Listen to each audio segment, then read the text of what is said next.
सद्गुरु माणकोजी बोधले महाराज रामगिरी बाबांच्या चरणी सेवा आपण करून गेल्या अनेक वर्षांपासून म्हणजे 51 वर्ष झालं सातत्यानं या ठिकाणी अखंड हरिनाम सप्ताह वैकुंठवासी गुरुवर्य रामकृष्ण भाऊ भगवान भाऊ यांच्या कृपाशीर्वादानं हा सप्ताह आतापर्यंत चालू आहे। आणि या सप्ताहामध्ये कीर्तनाला खरोखर आता माझं शरीर साथ देत नाही, संप्रदायाला थोडं विरोध होतोय, बसून कीर्तन करावं लागतंय, संप्रदायामध्ये मान्य नाही तरी परंतु आले भागात ते करीतो तुझे नाव विचारतो। जवळगावला कीर्तनाला येताना खूप आनंद असतो, कारण मला पाठणतरावाली माणसं भेटली ना खूप आनंद होतो। काही ठिकाणी कीर्तन करताना शिष्कांत महाराज फार अवघड येतं, काय म्हणावं, काय प्रमाण द्यावी, काय करावं काहीच कळत नाही।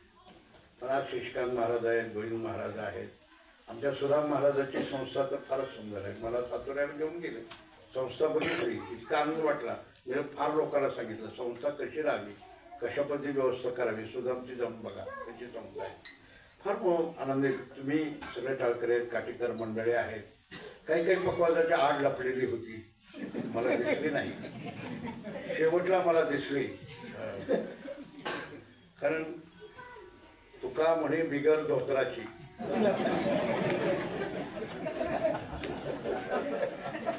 ही असली विटावची नसायची।